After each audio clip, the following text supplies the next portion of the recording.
My name is Cam. Coming up to 4 months ago, I had one of the most terrifying encounters of my life. I can assure you that this event unfortunately is completely true. To give some context to my story, I live in a small country called New Zealand, in a pretty popular area called Papamoa. This all took place about 4 months ago during one of our high school breaks in September. My friends and I were planning on making big plans to travel across the country to make the most of our study leave, which was given to us before our final exams. However, none of us used this time for study, but rather to travel, drink, and get up to mischief. I was honestly really looking forward to it. But just as all the plans we made were being finalized, for me, they were put on hold after one conversation with my parents. My parents told me they were going out of town for a few days and that I would need a house sit and that I couldn't go anywhere until they returned. Obviously, I was pretty bummed out, but I'm not the kind of person to dwell on the negatives, so instead I try to find positives out of the new situations. Like how we now had more time to plan, I guess. When the time came for my parents to leave, it was around 1 p.m. on a Friday. I said my goodbyes and off they went. From that point on, I was now home alone. Instantly, I jumped back into my bed and I turned on my TV to watch some YouTube. If I was going to be home alone for 3 nights, you best believe I was going to be as lazy as possible before my parents returned. The first night came and went pretty fast with zero dramas at all. The second night, however, is when my home alone experience really took a dark turn. I want to say it was about 7 p.m. I just started eating dinner while listening to music, much like the previous night. All of a sudden, during a pause between my music, I could have sworn I heard a footstep on the gravel outside. I immediately took my headphones off and just sat there in silence. To help picture my situation, I feel like a brief description is necessary. I was currently in the kitchen, which is located on the first floor. The kitchen is connected to the main lounge area and dining room. There is a small cupboard with a crawl space that is located in the living room near the kitchen. The stairs to the second floor are located in the hallway, which is immediately on the right as you leave the lounge room. My bedroom is located at the very end of the second floor hallway. From where I was in the kitchen, the footsteps sounded like it came from the pool area, which isn't fully complete, which is why I thought it was on gravel. The silence was deafening. I heard nothing for at least 3 minutes, so I thought I was just being paranoid. However, as soon as I reached for my headphones, I heard it again. It was that same noise as before, but this time it happened at least 6 times before going back to complete silence. Now I was 100% sure that I had not just heard 1, but 2 pairs of boots on the gravel. Immediately I went into survival mode and I quietly snuck over to turn off the kitchen and living room lights, which were the only 2 on in the entire house. I grabbed a kitchen knife and I made my way to the garage, which is on the opposite side of the property from where the pool was. The reason I went to the garage was to grab the compound bow I used for hunting. This decision may have saved my life. I was going to make my way up to the second floor when I started to hear loud bangs in the living room slide door, which thank God was locked. There was no way in hell I was going to open that door. I quietly made my way up the stairs to the second floor and then into my bedroom, all while I continued to hear bangs and footsteps around the property as whoever was out there tried to find an entrance. My bedroom had a small deck that I could access to gain a great overwatch view of the backyard. Quietly lifted the lock and gently slid the door open just enough for me to squeeze through. As soon as I stepped outside, I heard a deep voice say, "Hold here, I'm going to check the other side." Now I knew there were at least 2 intruders. Rapid footsteps made their way to the other side of the property until I could no longer hear them. I waited a minute before I peered over the side of the deck, and there one of them was. A man completely covered in black clothing, standing at least 6'5", I would say, and he was cupping his hands on the living room window, trying to get a better look inside. This couldn't have been a prank by my mates, as none of them were that tall, nor did they have a voice that deep. Despite being only 18 years of age, I was very nervous about what to do next. As I was trying to come up with a plan, I heard the familiar deep voice call out, "Over here, I found something." My mind began racing, thinking could I have left anything unlocked. I snuck back into my bedroom and I closed and locked my bedroom door before returning to the deck. It was silent. The silence lasted a long time, like 20 minutes of pure silence with nothing but crickets and a light breeze. I began wondering where they had gone, but out of nowhere, an ear-piercing, heart-dropping sound of glass shattering filled my ears. Now I was practically in full-on hunter mode. My first thought was to call the police, as any normal person would do. So I reached for my pockets, and I felt around, and I let out a silent, "Aw, shit," because stupidly, I had left my phone on the kitchen counter after I heard the original footsteps. So that plan was unfortunately gone. The next plan was to run to the neighbors. However, it was a 5-minute run to my nearest neighbor's house, and I was on my deck on the second floor with the intruders, clearly now in the house, blocking my only exit. All I could really do was wait. For what exactly, I didn't know. I crouched in my room and just listened as I heard heavy footsteps marching around the first floor of the house. Drawers and cupboards opened and slammed shut all throughout the house. My heart sank as I heard the very familiar sound of someone walking up the stairs. It was at this moment that I pinched myself to make sure this wasn't a dream. One by one, I heard door after door open, and 2 people march into each. If they were robbing the place, they wouldn't be marching through each room so fast, so they were looking for me. Then I heard the doorknob to my bedroom door turn before the lock did its job. I heard a different voice say, "In here." It was at this moment I knew these guys were going to come in. And for all I knew, they could have been armed. This was confirmed not even 10 seconds later as I heard a long scratching sound of a knife down my door. Don't get me wrong, I'm a pretty skilled archer, but the likelihood of me being able to draw 2 arrows in the time that it took the 2 men to grab me was very slim. So I decided to do something that most people wouldn't think to do. I climbed from my deck up to the roof by pulling myself up from a pipe going down the side of my house. The pipe let out a creak as it struggled with the weight I was putting on it. I was barely able to get myself and the compound bow up without making too much noise. I drew my first arrow and I waited with a slight angle onto the entrance to my deck, while hiding behind a slight dip in the roof. I was on the roof waiting for what felt like an eternity before I started to hear the sound of bodies banging on my bedroom door. There was nothing I could do but wait for the inevitable. I heard the bedroom door fall to the floor. My adrenaline was now through the roof. I heard my wardrobe door aggressively fly open and coat hangers being thrown around. One of the men said, "Where the fuck could he have gone?" But the other replied, "Out there, look." Just then, one of the men stepped outside on my deck. I was frozen in place with an arrow aimed at this guy's chest, praying that they wouldn't see me and they would just leave after thinking I fled. I saw the man's eyes reflecting in the moonlight and scanned the area searching for me until he swiftly gazed up at the roof. I felt our eyes lock onto each other. And that's when the guy yelled, "There he is." The man was pointing straight at me with a small blade. I had no choice, so I released the arrow and I watched as it pierced the man's stomach. He let out a scream of pure agony as he fell to the ground of my deck. I watched as the tall man I had seen earlier run onto the deck, and he dragged his injured companion back into my bedroom. I want to say I bravely charged the other man down, but I didn't. I was frozen. I had never had to use a weapon on another human before, so I didn't know how to feel. I heard the man crying in agony as he was what sounded like being dragged back down the stairs. I snapped back to reality and I got down from the roof as I knew my parents kept a spare phone in their bedroom. I silently made my way past my now broken door down the hall to my parents' room and I locked the door behind me. I immediately called the police who said they would be there in 15 minutes, which I wasn't happy about, but at least they were coming. I listened as I heard crunching glass closely followed by footsteps running away from the broken window, which I assumed was in the garage. I thought to myself, how could the guy shot with an arrow be running away from the house in the state he was just in before? But I didn't care as long as they were gone. I wasn't going to leave my parents' room until the police got here though, as I wasn't willing to take any chances. Another 15 minutes passed until the relieving sound of sirens filled the air. I ran down to the front gate to let the officers in.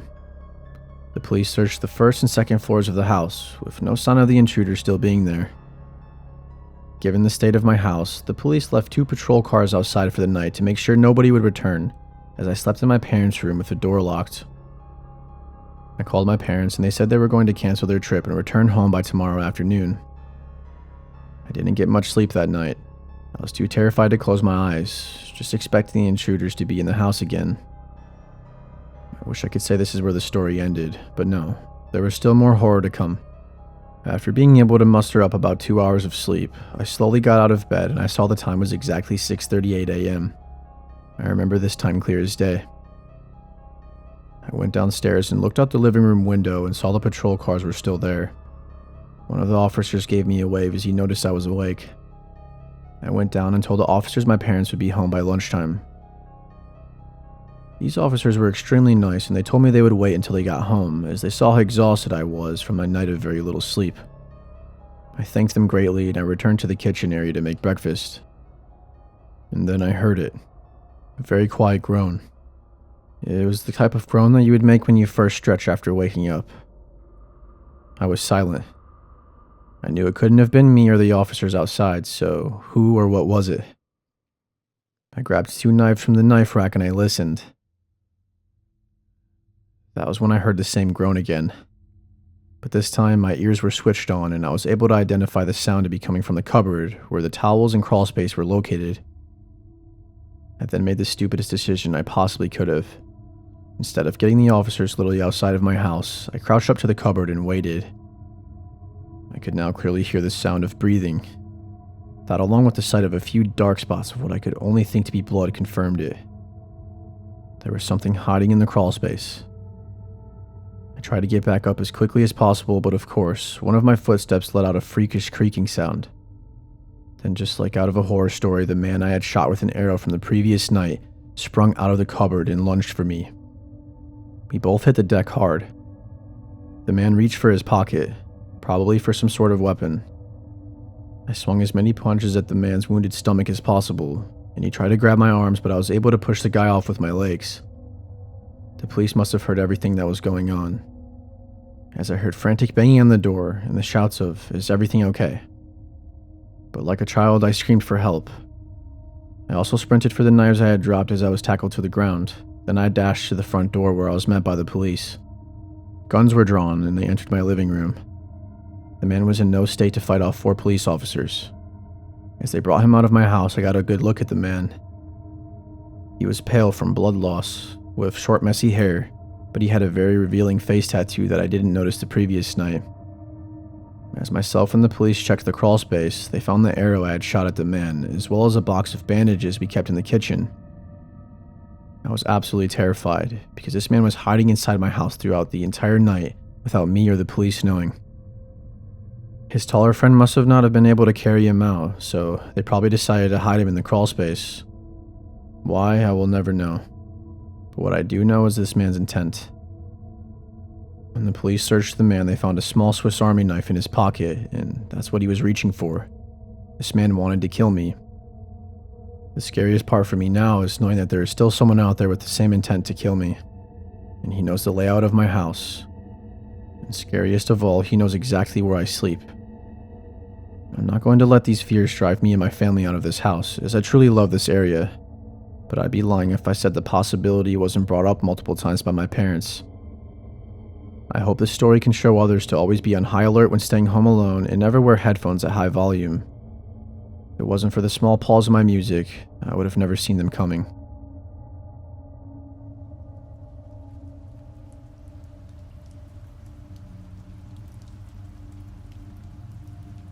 So this story is mainly about 2 people, not including myself.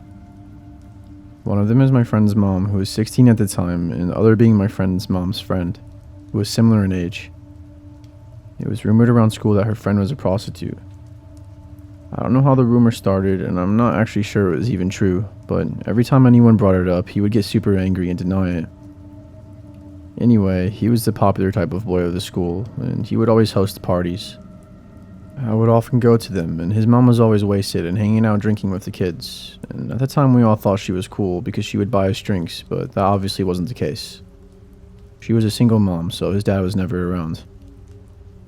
On this particular night, my parents wouldn't let me go because they said it was too late, but I was a dumb teenager, so I snuck out at like 3 a.m. and walked over there.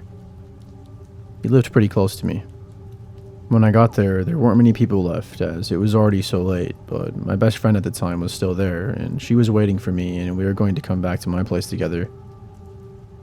His mom had 3 friends over, all in their 50s or so, and all men. Pretty soon after getting there, though, there were only like 4 of us left. Jake's mom and one of the men, and then me and of course my friend, and the rest had left. I wasn't drinking much because it was late. I had maybe 3. That guy seemed to have taken a liking to me, and he offered me a shot, which I accepted, and not too long after that, I started to feel really drunk and out of it. At the time, I talked it down to not eating much that day, but likely he drugged me. This should have been a warning sign in itself that a man wanted to hang around with a bunch of kids, but everyone was drunk, and I wasn't taking much notice of him. I'm pretty sure the adults were doing drugs too. Everything after this point I don't remember much of, but my friend told me at some point the man thought it was funny to pour water all over me and he was laughing. Then he started saying he wanted to touch my belly button, while proceeding to try and lift up my shirt. Apparently at some point I pushed him away and I said something along the lines of, "Fuck off. Get away from me, my dad will beat you up and he is double your size." Which made him super offended, and he was saying something like, "Oh, I thought she was supposed to be fun and now she's ruining the party. How dare you say something like that?" Jake's mom was trying to get him to calm down. At this point I was ready to go home, but I couldn't find my phone anywhere and I really wanted to call my parents. My friend said that I was crying and said that I was saying how I want my mommy, which is something I would never have been caught dead saying in front of people at the time, so I can only imagine how scared I would have been. This is when the man said he was going to take me home in the back of his truck. And my friend's mom proceeded to yell, saying, "Stop, stop. She's only 16. While he tried to pick me up and she was trying to fight him off. Thankfully, he eventually gave up and he went home or to another room, I'm not exactly sure. We were too drunk to walk to my house and I didn't have my phone to call an Uber. I ended up sleeping over on the couch and his mom was looking after me. I don't think anything happened to me while I was sleeping, but there's really no way of knowing for sure. My friend was with me the whole time, but she was sleeping too. It's safe to say I never went back to his house ever again after that, or even ever talked to him. Not that it was really his fault his mom was so sketchy. Also, I'm from the UK, hence the drinking so young, for the Americans listening. It's super common here. I did tell my parents yes, and my dad wanted to go over to Jake's, probably to yell at his mom and wanted to get the man's info. I begged him not to because I was embarrassed for him to do that at the time, but looking back I probably should have let him. My parents weren't really that angry at me for sneaking out, just super concerned obviously, and they banned me from going back there. Not that it would have been a problem.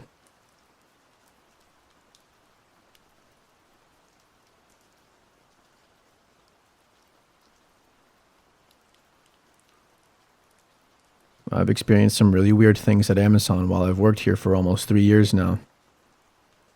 And to be honest, this story still takes the cake for one of the craziest experiences I've had there. This is my first ever job, and the fact that I'm still working here is honestly insane, as the things that I've seen here could have totally made me quit on the spot. Though the only reason why I still have this damn job is because it's an easy job, and I make good money for an 8-hour shift at this place. I both like it but absolutely hate it as well. But mostly hate. I don't know. But that's not really important to the story, so I'll get started. My name is Skyler. I'm a 22-year-old male, and this story happened around a year ago. I work in an Amazon warehouse that is about the size of roughly 2 football fields. To give some background about this place, working at Amazon, some people immediately think that I work as a driver who delivers packages to people's homes, or working the morning shift where I have to set up the packages for said drivers to take later.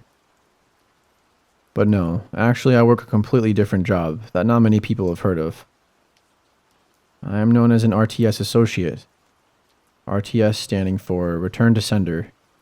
Basically, RTS takes care of the packages that didn't get delivered because of a dumb reason, like the store was closed or the customer didn't open their gates to let the driver in. Just small stuff like that. As an associate, though, I do something a little bit different. I'm basically like a knocked down version of a janitor, too, as we have to help prepare for the morning shift. We have to take tote bags that are specifically made for our warehouse and place them on these shelves, which you can stuff the packages into, and then they get taken on these gray, silver carts, which we can drag around. It sounds pretty easy, but when you have to put 1,500 bags into place by hand, so it can get very tedious day after day if you've worked there for 3 years like me, and you want to start doing something else. Now, I'd like to note that the part of the warehouse I worked in was in the very back, so if I were wanting to leave at the end of the day, I had to walk from one end of the warehouse to the other, and it was usually a 2 to 3 minute walk, as I also had to do some turns here and there. I could just walk out the doors that the trucks used to make it a faster walk, but we really weren't allowed to do that. Now that you know more about the warehouse I work in, let me explain everything that went down that night. I remember it being a Monday night. It was technically my Friday. So after tonight, it was the sweet freedom of staying up late and hanging out with some friends of mine. I was working with my coworker Steven, who we'll just call Steve. My manager and his personal assistants, or PAs as he likes to call them. It was a busy night that night, so we were on our feet at all times, making sure the place was cleaned up and taken care of. I happened to be taking a cart that was filled to the brim with tote bags, and I was setting it up in between the aisles where we set the other carts up, when I heard the huge door open. It was just another driver like usual doing his drop-off. I was walking back over to the launch pad talking to Steve when I heard the door starting to close. But almost immediately after being shot open, we both looked over and saw this woman at the machine that lets you keep the automatic door open until you push the button again to close it. I yelled out over to her, asking if she could close the door as we weren't really supposed to keep them open. But she yelled back, saying that she had to leave and didn't want to use the emergency exit. Note that one of the emergency exit doors has a broken alarm, so we just use it as a regular door sometimes so you can go in and out easier. I'd use it to walk to my car sometimes, but it's on the wrong side of the building, so I just take the normal route usually. Anyways, the lady left the door open and walked out. I was gonna go close it, but Steve stopped me. "It's fine, man, just leave it alone," he said. "We'll have to close the doors later anyways, and I might as well just leave them open." Yeah, I know, but... Yeah, I know your OCD is kicking in. It's fine, man, he said. He laughed it off while he walked away, and I ended up just listening to Steve, and I walked away with him, continuing our conversation of whatever anime it was that we were watching at the time. But for some reason, I just didn't feel right about leaving it open. Even my gut feeling wide open was just having me on edge. So as some time passed later, I want to say maybe half an hour. It was only an hour away until my shift ended at 9 p.m. I was in the middle of the launch pad, leaning on one of the carts checking my phone. I was changing one of my songs when I noticed out of the corner of my eye, someone walking in the middle of the second launch pad. I thought it was one of the drivers coming inside to check in with his DSP, which was basically their manager. But when I did a double take, I noticed this person wasn't wearing a driver's vest like they should have been. After taking a better look at him, it didn't look like anyone I recognized at all that was supposed to be in the building. I've been working at this warehouse for 2 years now, and I knew the faces around here pretty well. I even would have known about any new driver's face because I would have had to see them come into the building hours beforehand, helping them learn about how to talk to their DSP. And that also meant that they would have to check in with us personally. So whoever this guy was, I hadn't had a clue. I kind of regretted what I did next. But not having any security in this building, no one was stopping this random civilian from walking inside. The bad thing about having these doors open is that they're basically open to the public. Anyone could have just walked in, but they're not supposed to. So even though I didn't have to approach this guy, I did anyways because I was going to tell him to leave. I ended up walking towards the man and I started to notice more things about him, like he looked really young. Almost my age actually.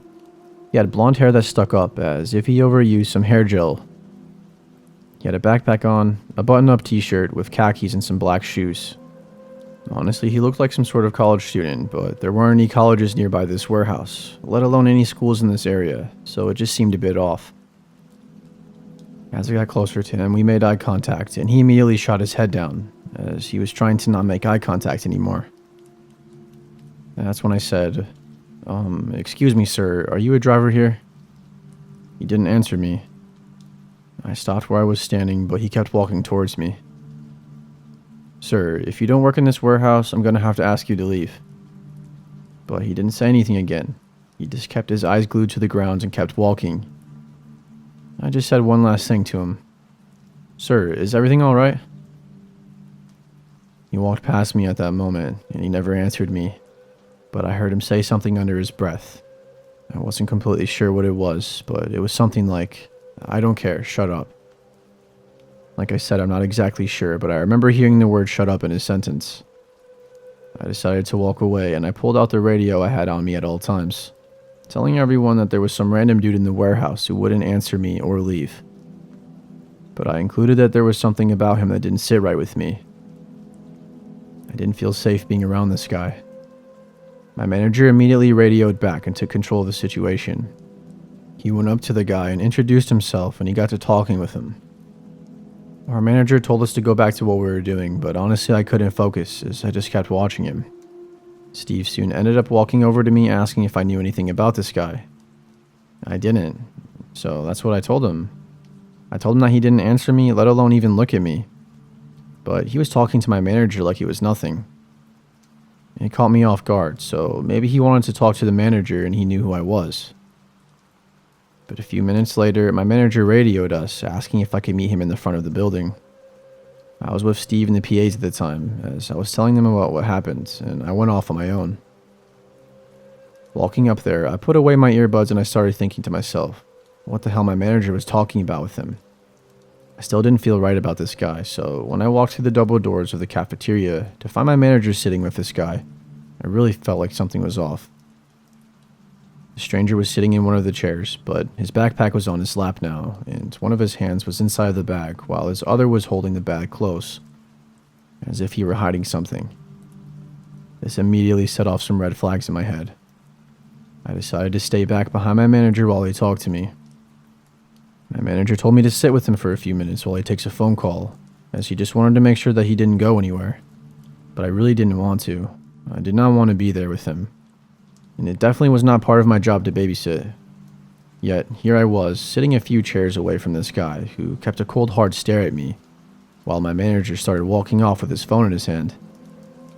I didn't know at the time, but he was calling the police. It felt like a sacrifice having to sit there.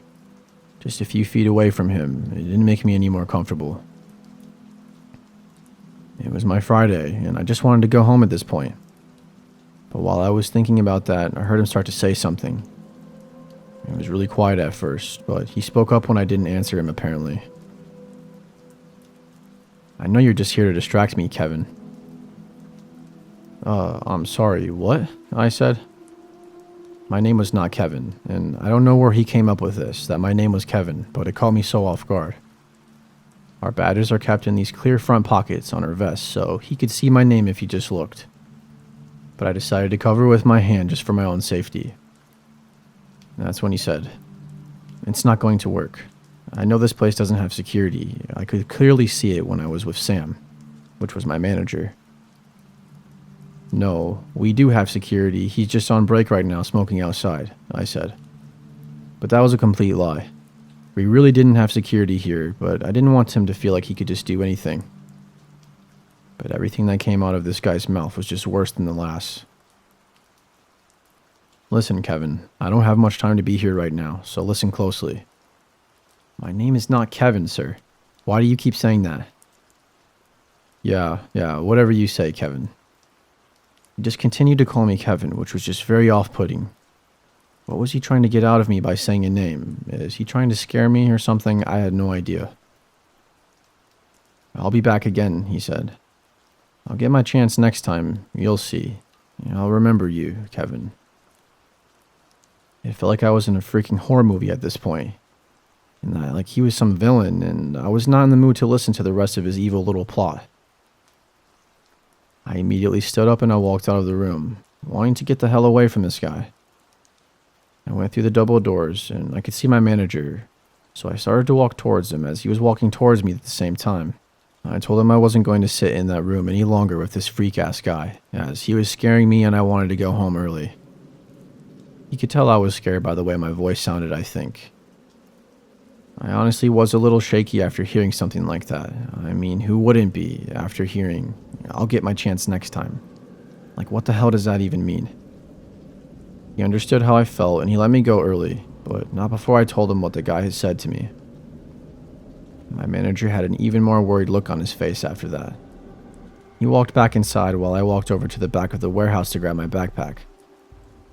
I was walking over to everyone when Steve asked me what happened.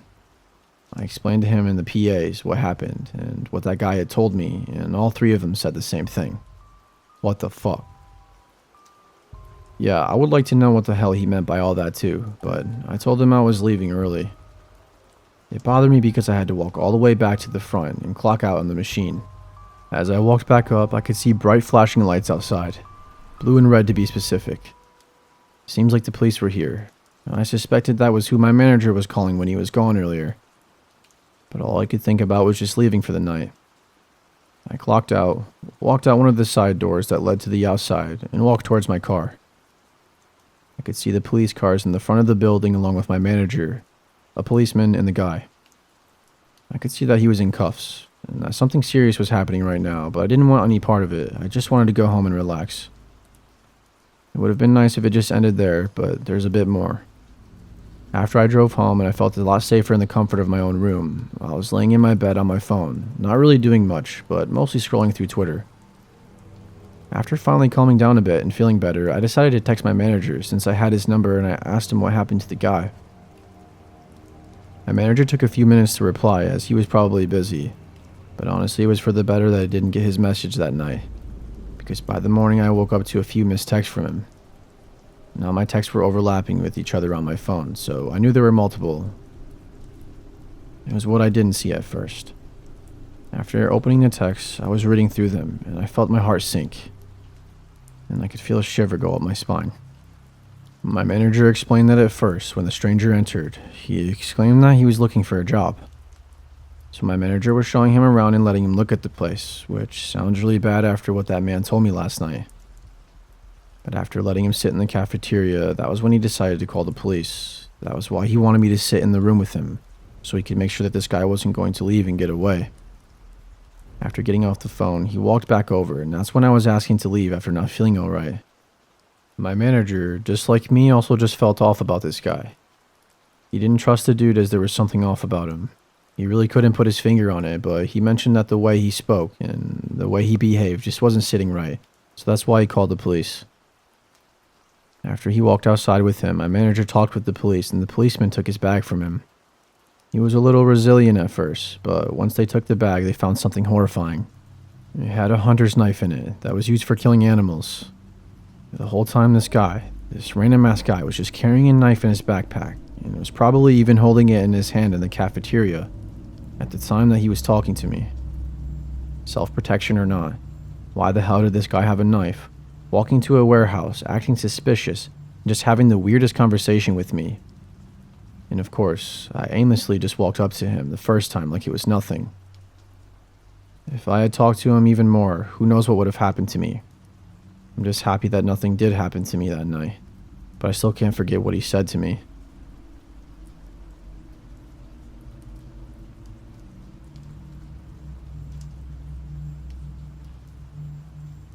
This took place in the month of February of 1988, when I was just 8 years old.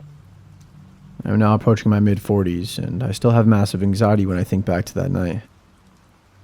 For context, I am a male, and I have always been the shortest person in my class with a smaller body frame. I was living with my mom, my stepdad, and older sister. Because my parents were extremely poor, we found ourselves moving around quite a bit. At the time this story took place, we were renting a rundown duplex in Utah. I'm fairly confident this took place on a Wednesday evening, as that was the weekday my family would gather around the television, and we all watched America's Most Wanted. After the TV show had ended around 9 p.m., we said goodnight and we headed off to our own bedrooms. It was a school night, so I often went to bed around 9. Our duplex had 3 bedrooms, 2 on the main floor and 1 in the basement. My room was on the main floor down the hall from the living room, while my mom and stepdad's bedroom was adjacent to mine at the end of the hallway. My older sister had her room in the basement. At that age, I was fearful of the dark, so I often slept with the light on. We also had a false sense of security living in a small Utah town, so we never locked our front door. However, my mom and her husband always had a lock on their bedroom door, and they made sure to lock it every night so we kids wouldn't come in unexpectedly. I remember drifting off to sleep shortly after laying down. It must have been around 1 a.m. when I was abruptly awakened from a peculiar noise in my room. As I sat up in my bed responding to the noise, I was horrified to see that 2 grown men, sporting biker beards, easily towering 6 feet tall, standing in my bedroom door. Again, I was able to see every detail of these creepy men because my light had been left on. The men standing in the doorway were blocking me in my room, so I couldn't run past them. They both had the most evil stare directly into my eyes that I've ever seen. I was absolutely petrified. I didn't know why I did this, but in a moment of complete shock, I jumped up from my bed and onto my feet, but only then did it dawn on me that my little body was not going to be able to get past them. My parents' room was directly towards their backs, and my first instinct was to run to my parents' room. Looking back now, I realize it would have done no good since how they slept securely and comfortably behind their locked door while this was all taking place. Once my body's motions caught up to my thought process, I instead ran to the corner of my room and crouched down. All the meanwhile, the three of us are awkwardly staring at each other. I tried to let out a scream to call for my parents, but this would be the only time in my life where I was paralyzed with fear. My vain attempts to scream mounted in silent desperation.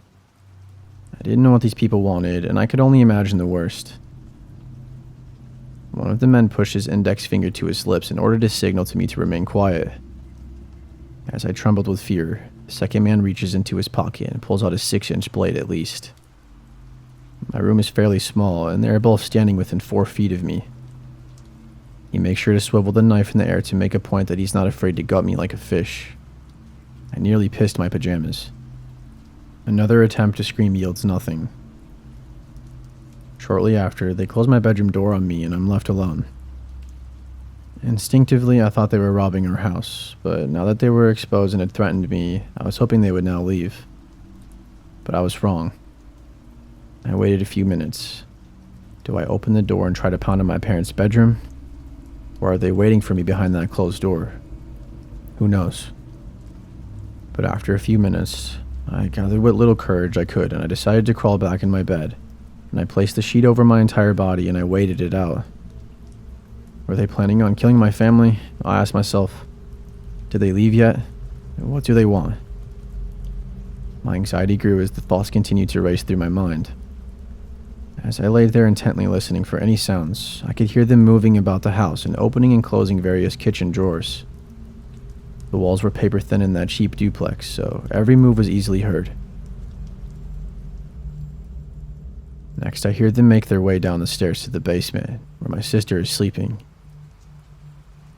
As I am listening to every frightening sound, I hoped with all my might that my stepdad would wake up. He was a fairly large man, and these creeps weren't exactly super quiet. This goes on for nearly an hour. I'm lying petrified in bed, listening to their every move. To my horror, my entire family is sleeping through the entire ordeal. After some time, I hear the front door shut and the early winter sun is rising. My stepdad worked in a factory and usually woke up at 5 a.m. I couldn't wait to hear my parents unlock their bedroom door. As soon as I heard their alarm, I left my room. I was hysterical while trying to explain what just happened. Next, my sister woke up and I desperately wanted her to tell me about her night by herself in the basement. My parents tried their best to calm me down, and tears were running down my face. I had been traumatized. To my disbelief, my parents chalked it up to having a bad dream. In fact, I was told this was not possible because if anything like that would ever happen, surely that they'd wake up. My sister saw the desperation in my eyes, and she knew this was serious. Her and I went through our entire house to look for items that might have been stolen.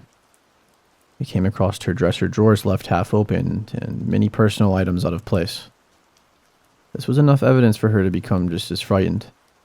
Because nothing was missing from our house, my parents didn't bother calling the police. I was made to go to school as though nothing ever happened. Fast forward a couple weeks, we were watching TV, and an update comes on about a criminal being captured that was featured in Most Wanted. My heart sank when I recognized the mugshot on TV as one of the men in my room. Of course, disclosing this to my parents only made them believe me less. To this day, I still hold some resentment towards my parents. While they slept peacefully behind a locked bedroom door, I was being tortured. Needless to say, I never slept without locking my door.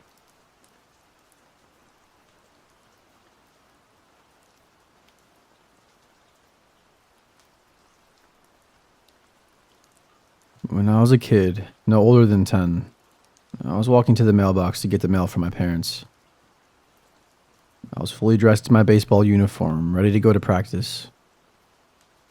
A car pulled over and an elderly woman urged me to get into her car, like immediately. I knew something was off. "Come on, we're going to be late," she insisted.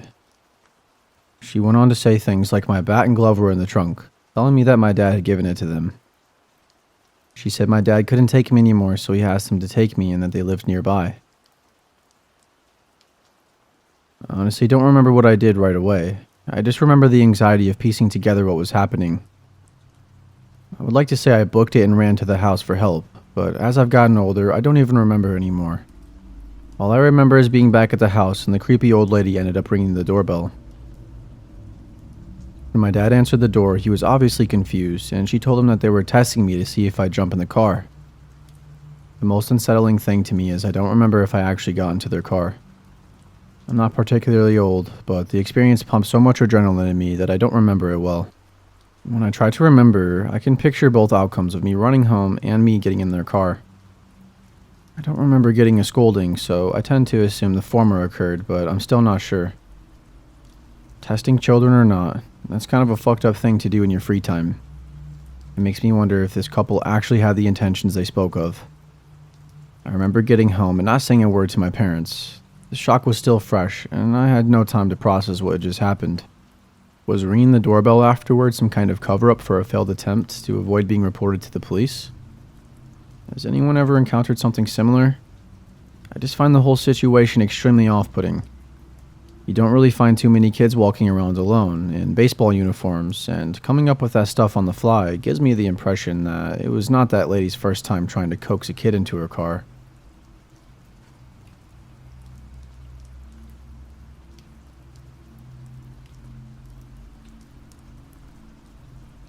This happened when I was 17. I was still in my senior year of high school. Now, this is probably not as creepy as some of the stories on here, but I just wanted to share my experience. My boyfriend at the time texted me saying he had been hanging out at his friend's house, who lived pretty close to me. He asked if I wanted to hang out with him for a little bit, so I agreed. He picked me up around 8 p.m. and we drove a couple miles away from my house to a mobile home park. He parked in front of a pretty large-sized mobile home. I felt a little uneasy because this mobile home park wasn't in the safest neighborhood. The place itself looked a little run down, just like the rest of the homes here. We entered through the right side door up the small stairs in the carport. Directly in front of you when you first walk in, there's a kitchen and a dining room. If you look towards the left, there's the living room that's located in front of the home. If you look towards the right, there were doors to the bedrooms and bathroom. This was probably the biggest mobile home I've been in. It was a little messy, and there were a sink full of dishes, kitchen table piled up with junk, and beer bottles everywhere. The living room had a coffee table full of weed, pipes, bongs, and pill bottles. Just a bit of a backstory. My boyfriend at the time had a bit of a drug problem that later on became worse. Before you judge me, I wasn't aware of the severity at the time. I thought he occasionally partied and had experimented, which is sadly really common in the small town I grew up in. Little did I know, he was doing a lot more than I knew of behind my back. So this problem he had led to me meeting a lot of his friends who were also in the same, let's say, things as him.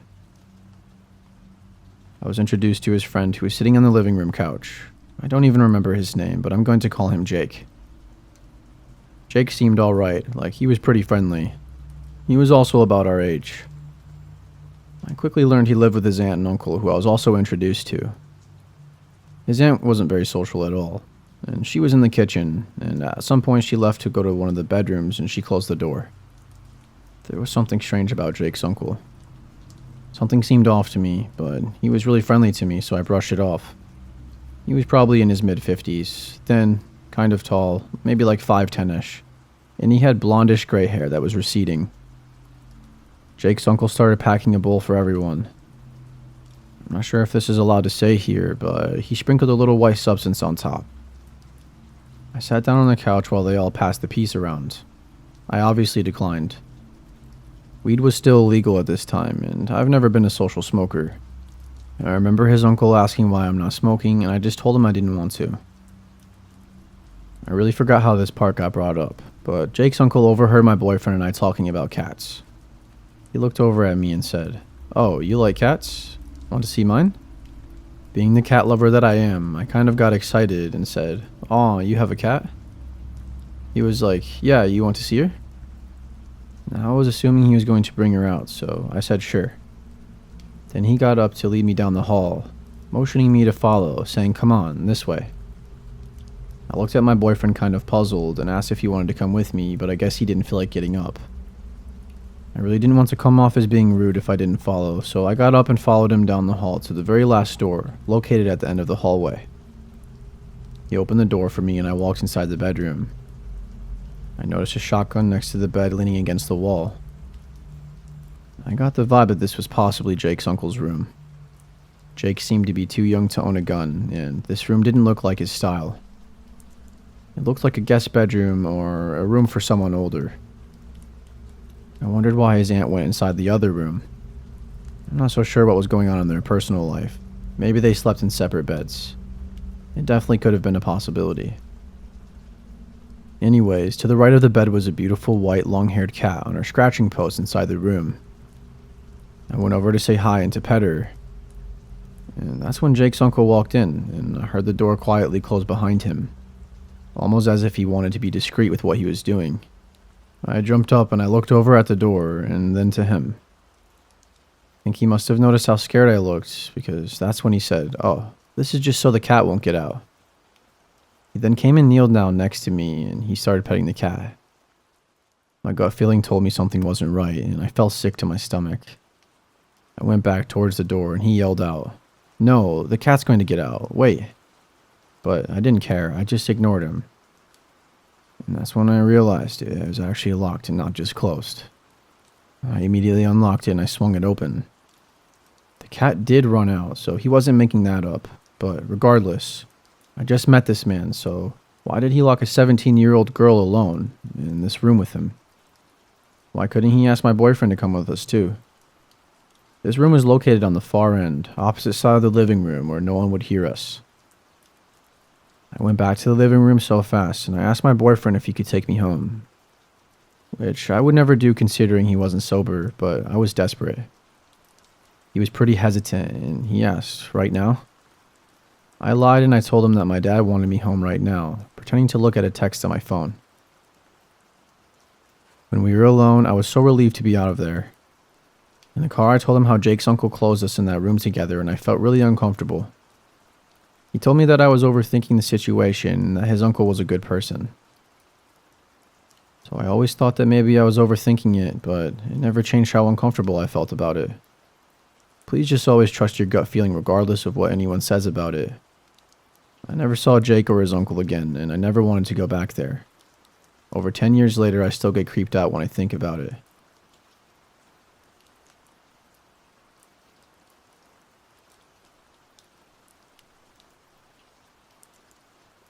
This took place in 2019. One night coming home from a friend's party, it was me, my girlfriend, my brother, his girlfriend, and her friend. We had an extra seat and she was staying with us. We were making our way home and we decided to take a road that would cut our travel time down. Everything was cool until my brother wanted to stop at the gas station to get gas and get food. We arrived at the gas station and he decided to go in and get some food, and I'd stay with the girls. Everything was going normal until this big black 18-wheeler semi-truck pulled into the station. Thought nothing of it, and I wasn't paying much attention to him until he got out of the truck and stared at us. When I say staring, I mean staring, like he was looking into our souls. Now I was worried and my brother was still in the store. We couldn't see his face as he had a hoodie covering his entire face. I was very skeptical and so were the girls. He was being very suspicious, like going behind the trailer and peeking his head around, and even walked in the other side of our car and just stood there. We locked the doors and I immediately called my brother, who held the door for him. The two bumped into one another. My brother had food and he got into the car. We immediately sped off heading towards the highway. There was this long stretch of road before getting back on the main highway. We were talking about the truck and how weird he was acting. And a little time goes by, and that same truck had followed us, but he passed us at like a fast speed, nearly taking us off the road. Couldn't make anything out or see the license plate because it was a white trailer with no company labels and it was really dark. Long story short, we got back to our house and we parked our car in the garage. Now that we were all settling down and all chilling in the living room, we saw bright lights outside of our house. And sure as shit, it was that same truck just passing through. It was scary because trucks never pass on our road. We were pretty scared that he had followed us. We turned the lights off and we waited for the whole night to see if he'd return, but he never returned and we never saw him again. It was truly one of the creepiest experiences that I've ever been through. None of us knew what to make of it at all.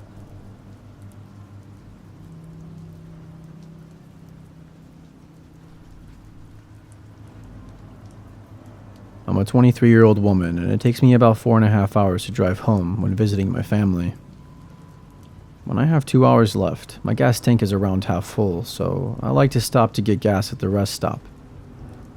This time I really had to use the restroom, and so I just wanted to quickly pull into the first pump that I saw available, pump gas, go to the restroom, and be on my way.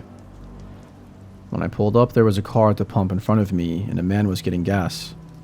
Now he was staring at me when I pulled up behind him, which I never gave a second thought to because I find it to be pretty common.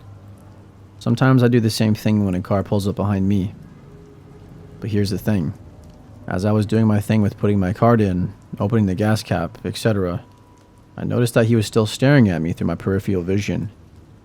When I looked over, he would look away. When I get gas, my parents always told me to be aware of my surroundings.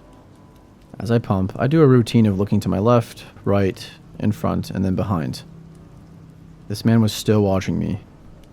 So at this point, I'm just staring back at him. His, who I assume to be because they look identical, son gets out of the car, says something to him in his ear, and switches places with him. Now this man is walking towards me, but jerks his body to the passenger side of my car and gets close to look in as he walks by. Great, he's trying to rob me now. Well, good luck, because my door is locked. He was walking around my car pretty closely while staring at me, paused for a second, and then he quickly goes inside the convenience store. I will say I did look like he wanted to say something, but I was more focused on finishing up at the pump, so I could do my thing inside and quickly leave. I had my pet with me on the passenger side in this carrier, so when I grabbed him, I noticed a pump attendant, which is never common, standing at the trash can across from me. I told him, "Hey, I'm just heading inside for a second, but I'll be right back out." He smiled and told me not to worry. Now you're probably wondering, why didn't you go somewhere else? 1. I purposely grabbed the attention of the pump attendant to show I was traveling alone as a female. 2. I really had to use the restroom, okay, so please cut me some slack if you think I'm going to let some guy prevent me from tending to my needs. 3. In all seriousness, I'm a woman, and I'm used to men staring at me and being creepy around me, so I figured I could handle it. When I got into the store, I noticed him heading to the men's room. I purposely waited a little longer so I wouldn't run into him. I grabbed a drink after that from the cooler, and this man came right up against me to get a drink as well.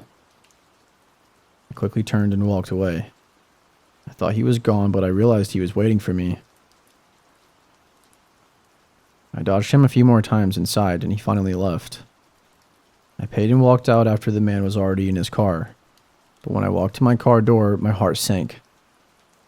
My paper was slipped in the handle and my mind went straight to trafficking, because I remembered a girl with a similar story of how she found a paper in her handle and it made her sick when she removed it. I thought, damn, it finally reached this point for me.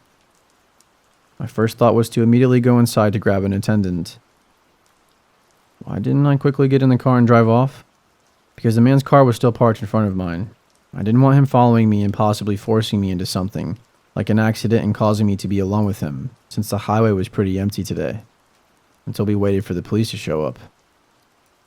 But I noticed the pump attendant who was standing on the other side was now at the trash can next to my car. He handed me some napkins and I took the paper off my door handle. The man and his son then drove off as I went to throw it away, but I noticed that he wrote his name, phone number, and car type on the paper. In those few seconds, I thought I was about to be trafficked. Instead, I found out that the man was just too shy to give me his phone number.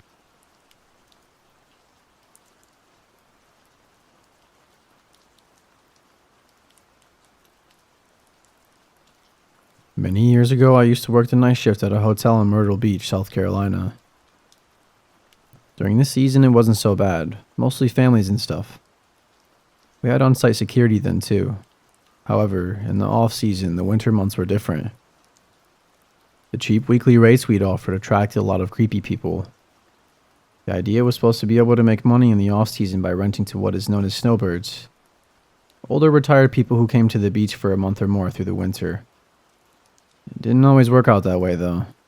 The cheap rates made it possible for a less than desirable person to become long-term residents. I've discovered more than my fair share of meth labs, broken up physical assaults, and more during the winter months.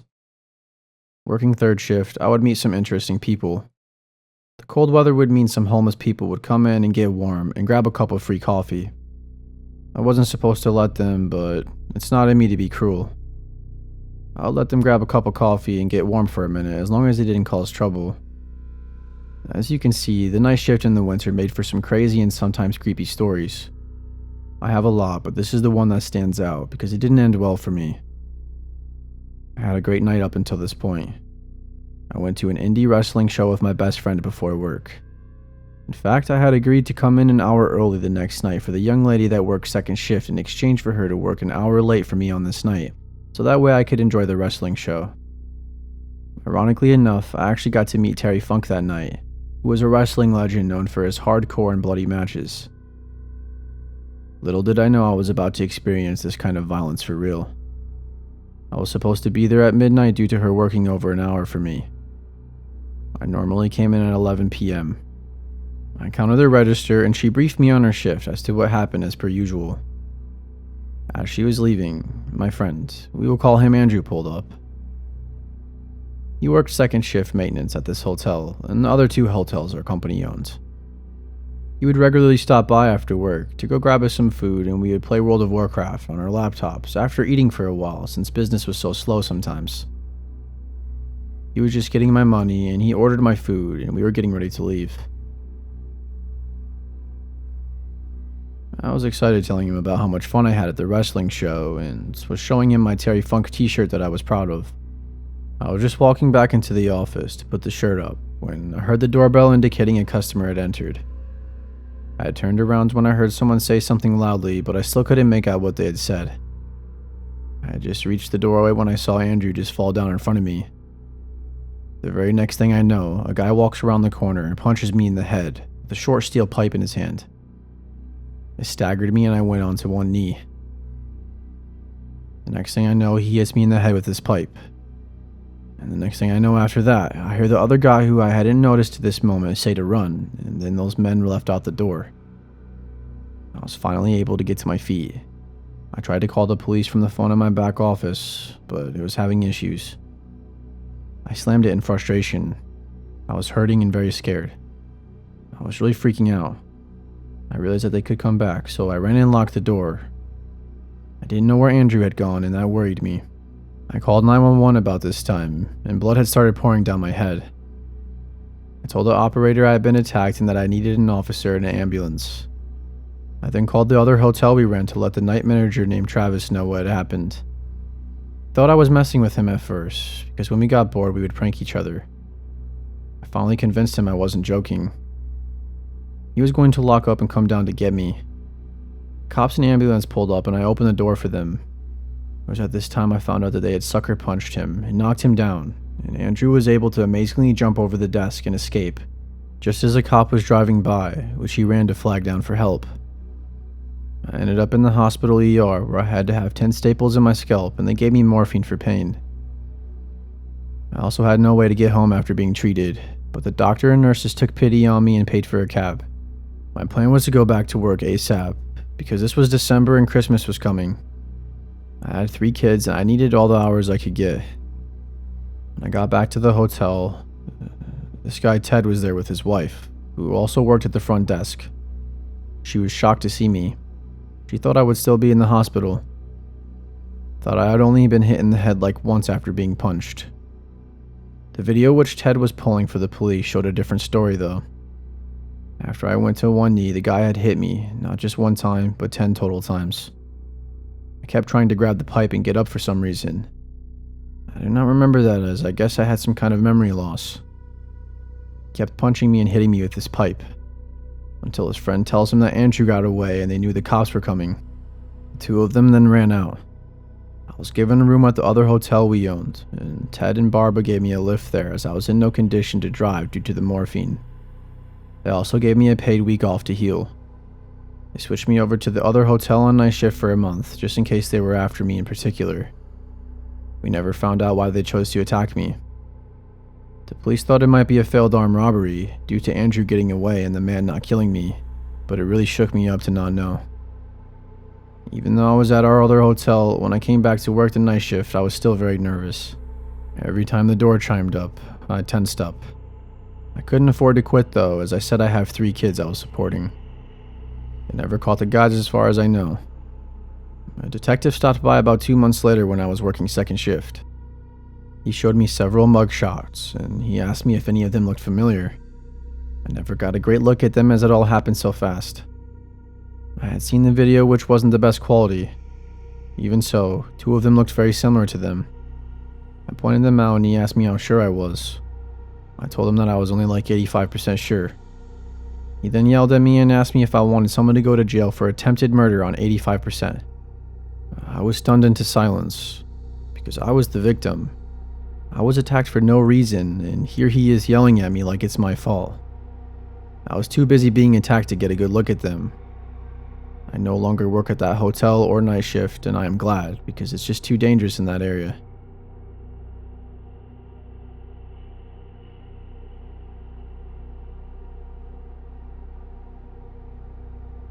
Recently, I moved out of my apartment.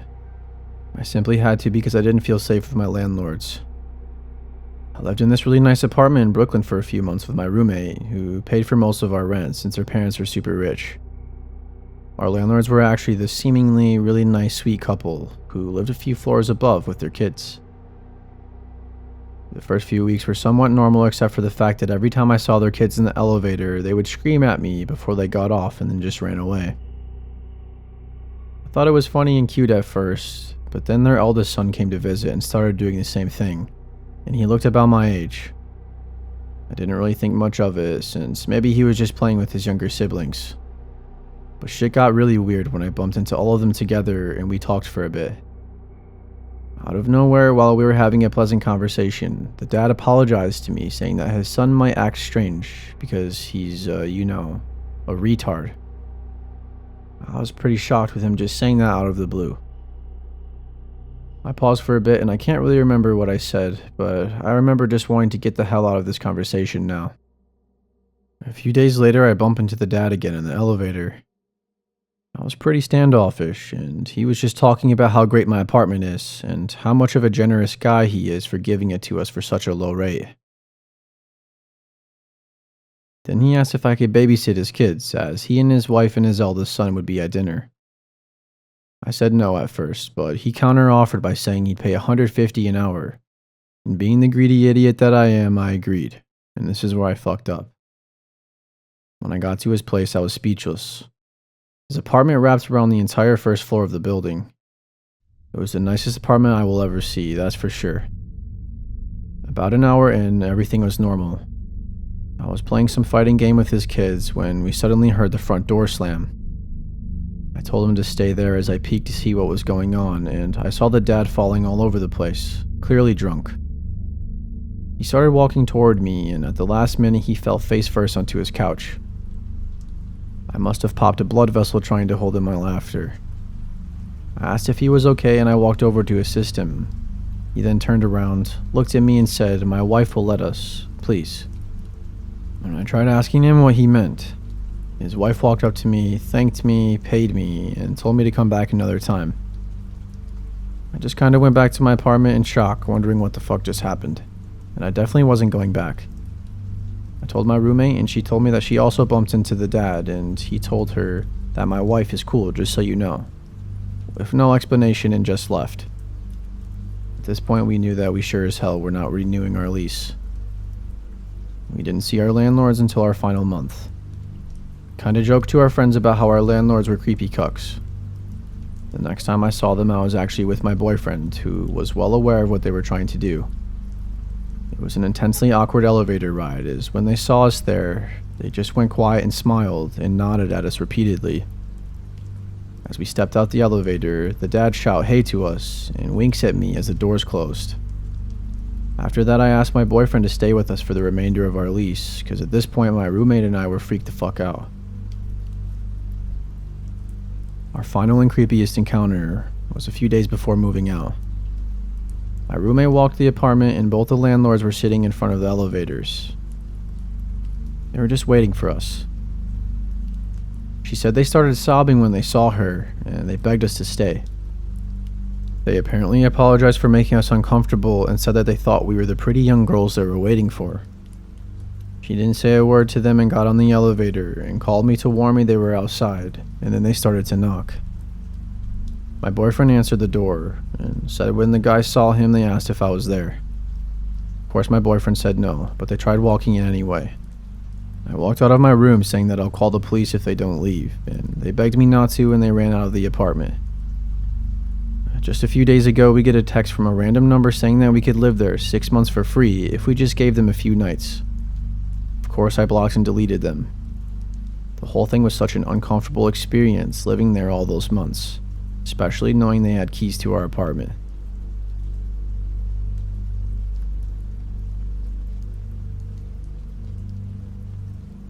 My girlfriend's mother is a longtime heroin user and has been in and out of jail for my girlfriend's whole life.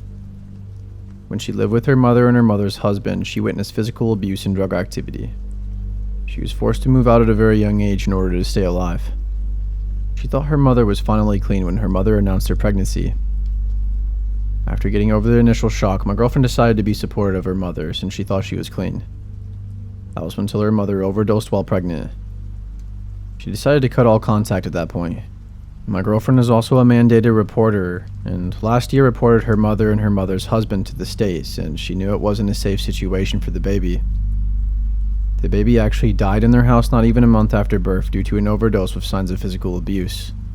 My girlfriend's mother was arrested for the murder of her baby and other charges. Her husband was arrested for child endangerment and other charges. First, the judge did not grant either of them bail. Eventually, her husband was granted bail, in which he posted. We did not know this until recently, which helped us put some of the pieces together. My girlfriend and I like to sit outside her house in the car and just chat or listen to music. Recently, there have been black cars around my girlfriend's house. She also is frequently followed by black cars when she drives me home. It's the same couple of black cars that do this. They're not just random ones. At first, we thought we were just paranoid since everyone was still in jail. But when we found out that the husband was out of jail, we began to doubt our insanity. The first major thing happened after my girlfriend and I went on a dinner date. We got home after dark and we sat in her car for about 45 minutes before we noticed the same black car passing by us every few minutes. After 10 minutes of that, a different car drove towards us, flicking its high beams on when it got close enough for us to see who was inside.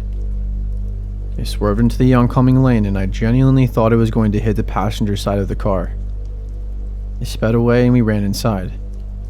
After that, we started noticing the black cars more and more. This past Wednesday morning, around 3 a.m.-ish, the same distinct black van that we had been seeing pulled up outside of my house. This was weird because my girlfriend and I live about 30 minutes from each other in two separate cities. A man got out of the van and shined a flashlight through my yard, scanning it almost. He shined the flashlight up at the window I was sitting at, kept it there for a second, and then walked 30 feet to an empty driveway, scanned around there for 20 seconds before getting in the van and peeling away. The windows were ice covered and frozen, so I couldn't make out the specifics of the van, but it was very strange. A few nights later, my girlfriend and I spent some time hanging out in her car when we spotted a black van hiding behind another parked car further up the street. We could only see one headlight, but it creaked by us as we sat in the car.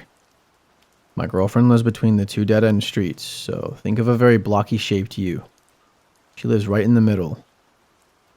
The van went up the first dead end, 4 ways on, and sat for a few minutes before turning around and driving almost into the other lane of traffic to get close to us. It then went up the other dead end and stayed put.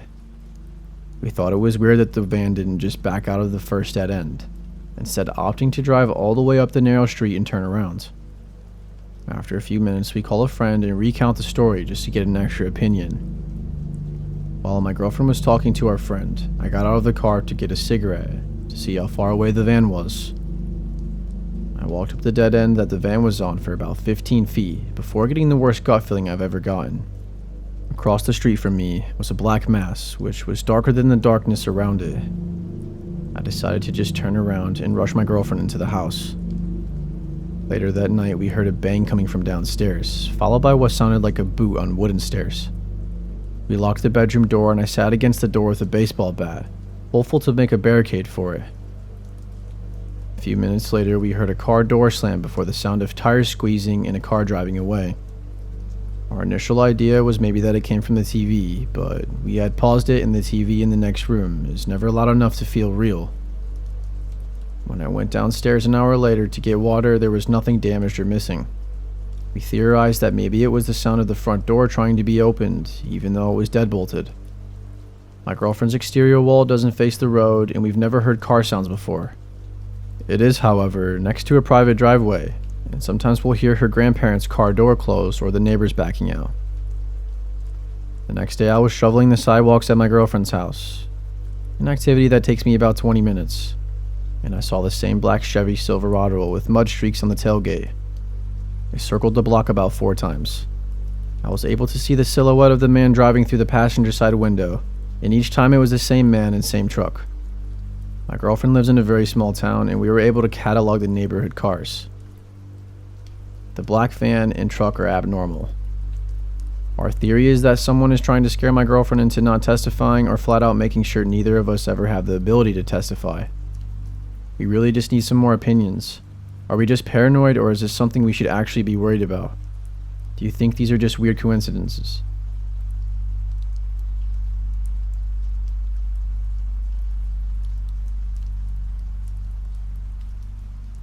Almost a year ago, I was an opener at a resort, clocking in before 5 a.m. each day. The resort is located inside of an affluent neighborhood in a very wealthy town or suburb. Employees had to park in one of 2 parking lots at either ends of the property, and the lot I chose was adjacent to a long and windy road outside the resort, which led to the rest of the neighborhood. The road and resort were separated by a short range of brush and trees that no one ever walked through. I had arrived one morning per usual and put the car into park with my headlights still on. The lights in the parking lot were never on in the morning since no one ever else really showed up before 6 a.m. The sun was never out at this time either, so it was usually always dark at the start of my walk. I was one of the first employees to arrive on the property each morning and was usually completely alone in this particular parking lot at this time, and this morning didn't seem any different. I had my hand on my keys, literally, and my brain in the process to turn off my car when I noticed a young girl, maybe like 14 or 15 years old, come scampering to me. Her body language was the exact definition of run with quick light steps, especially through fear or excitement, through the span of trees that separates the resort from the outside road. She was directly in front of my car, and my headlights illuminated a clear view of her in the pitch black. She looked like she was in high school, had long hair, and it was blonde. She was wearing a jacket with pajamas maybe, like she'd just walked out of a house. One thing about her that bothered me was that she wouldn't stop laughing and smiling. I couldn't hear her laughing from outside the car, but she was visually giggling at something I wasn't aware of or could see, and it was so unnatural. She occasionally glanced behind her as if someone else were there waiting. She then waved at me like it were a normal gesture at this time, and then immediately ran to my passenger side door. This all happened in a matter of seconds, and I wasn't really sure what was even happening besides my anxiety spiking. I know I simultaneously yanked the aux from my phone to shut whatever song had been playing off while grabbing for the lock button. I remember feeling panic for never remembering if it was up or down to lock when the girl began pulling violently on the door handle on the passenger's side. She began pounding on the window, and I was screaming at the top of my lungs for her to leave before pressing on my horn. I could see her laughing outside like this were some type of game, and as if I were a silly friend for not letting her in as a joke. After a few seconds, she stopped the pounding and tried to open my driver's side door.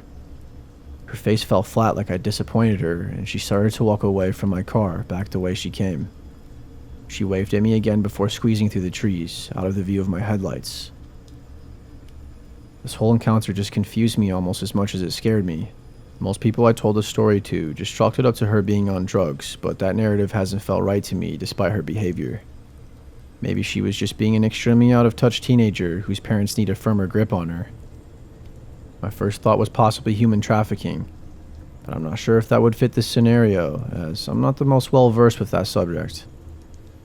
I told someone when I made it into work, but they didn't seem to care much, and I didn't call the police, and I still regret that. I'll never get out of my brain now how fucking off that feeling was, watching a stranger, seemingly alone, pop out from the trees in the darkness, laughing and then trying to violently enter my car in an empty parking lot. I do think the possibility of someone else being present the whole time is a lot more scary, and I wonder who else was there and where exactly.